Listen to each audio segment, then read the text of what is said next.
If Christopher Nolan's Interstellar is a groundhog, then I'm a brother with bad luck waiting for it to pop up every single year. And today, my luck has changed because this year Interstellar is releasing in its preferred 15 preparation 70mm format. Interstellar runs in Texas about as much as the Dallas Cowboys run at Arlington Stadium. I've seen it in XD, I've seen it in Dolby Atmos, I've seen it in iPic theaters, and 5 gimmicks sound just like it. But I very regretfully admit I have never seen this movie in this preferred format, so my heart is so into seeing this picture. When it was announced to be released in September, I told my boss that I wanted off so I can go see it and relive it, re-experience it, reimagine it, possibly sleep with it. He said he understood. Okay, you can have off. Then, of course, in September, they canceled the re-release, and I didn't know how to handle it at the time. If I had been driving near the beach, I would have just took my car into the ocean. I called my boss, said, hey, they canceled the re-release. I'm heartbroken. Scratch that day off. He said, okay, sorry about it. He understands. Okay. Then, lo and behold, in September, it was rumored that us formophiles should hold off for our Christmas gift because Santa was bringing something very special in December. Interstellar's re-release was being slated for early December, December 6th to December 12th, I believe. And I just came back to life. My heart was beating regular again. I could breathe. I could sleep at night. I wasn't tossing and turning no more.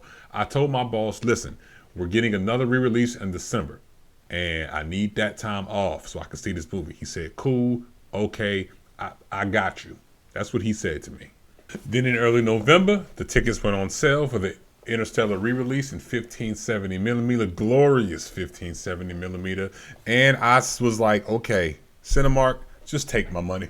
I'll be there. Take my money, have my seat warm. Take my money, have my seat warm. Take my money, have my seat warm. And they took my money and they were supposed to have my seat warm. I goes to put in my time off request at work that very day I bought my ticket. I go to sleep, come back the next morning thinking everything was going to be good.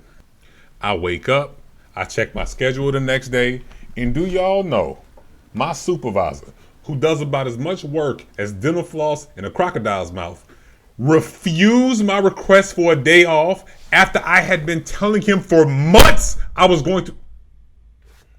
I'm yelling. After I had been telling him for months that I needed this day off. This fool, this idiot, this buffoon really denied my request for a day off.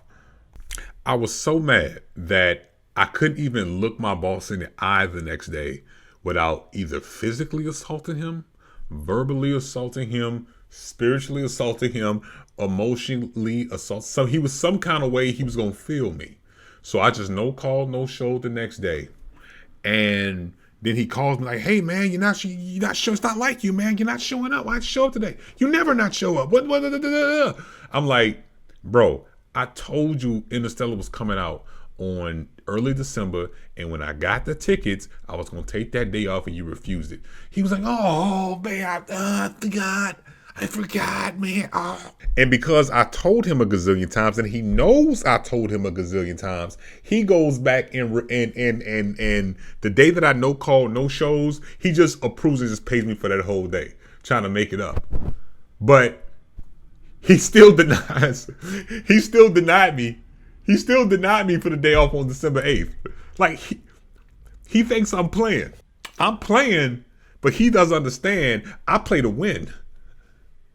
He thinks he's getting me. I'm getting him to get me so I could really double get him. You think I'm about to miss this movie for a job? I have no more vacation time left. But I do have one sick day. And today is November 23rd. I have a certain type of flu coming up that it's going to take about 3 weeks for it to get here. It's called gonorrhea. Gonna really need another job if I don't get off on December 8th. I'm just not going to show up. I don't care what's going on that day, man. Let the Lord show up that day. I'm going to hell. I'm trying to tell jokes to keep it light, but I'm furious right now. Even though I do have a sick day to give, I shouldn't need to use it because I specifically told him on multiple occasions that this occasion was everything to me. If he would have just listened to me and did what I said, he wouldn't have to do me the way he's doing me. I'm never late to work. I never call off. I never no call, no show. I never leave early. I never leave before my job is done. I never do him as dirty as he is doing me dirty today. He had one job and he missed a wide open layup. But then again, I digress. Maybe it's my fault. Maybe I allowed him to think that it's just a movie.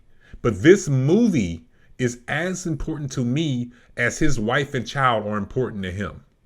If he would have asked me, Justin, what's more important to you?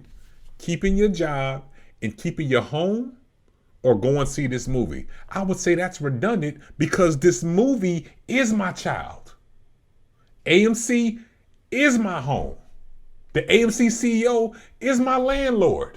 And Lowe's is just a pain in my... I've already begun applying for some new jobs. I got a list here. I've applied to Payless, McDonald's, Walmart's, Wendy's, 7-Eleven, Cheddar's, Reebok, Nike, Home Depot, Wingstop, Subway, the train and the sandwiches, Hobby Airport, Bush Airport, the casino, AMC, Cinemark, Books A Millions, Barnes & Noble. None of them are hiring. As I'm looking, I goes to find out that the U.S. job market is slated to slow down until the end of 2025. I understand that America is one big theater that's all scripted and planned, but who's ever in charge of the writing department, can we skip all the trauma and just make like a massage and get to the happy ending? The U.S. job slowdown is essentially happening because there are way too many people applying for way too few positions. Too many chiefs, not enough engines. Everybody knows how to build a computer. Nobody knows how to put the computer on the pallet. Now I'm in a conundrum, a pickle, a rock in the hard place. This is one of the hardest decisions I think anybody has ever had to make in my 35 years of living. And I lived through LeBron leaving Cleveland for Miami. I have to choose between going to see this movie, which doesn't come out but once every 10 years, or losing a job in one of the worst job markets of my entire life. I don't know what the U.S. economy is going to do. I don't know what the Hollywood industry is going to do. I don't know what the president's going to do. I don't know what my girlfriend's going to do once I leave this house tomorrow. I don't know what Interstellar is going to do. I don't know if it's going to destroy the film projector like Oppenheimer did when I was in San Antonio. All I know is what I'm going to do and what I'm ain't going to do. And what I ain't going to do is miss this movie behind no BS job. So if y'all know anybody that's hiring, please leave it down in the comment section. Have a nice day. Be kind to one another.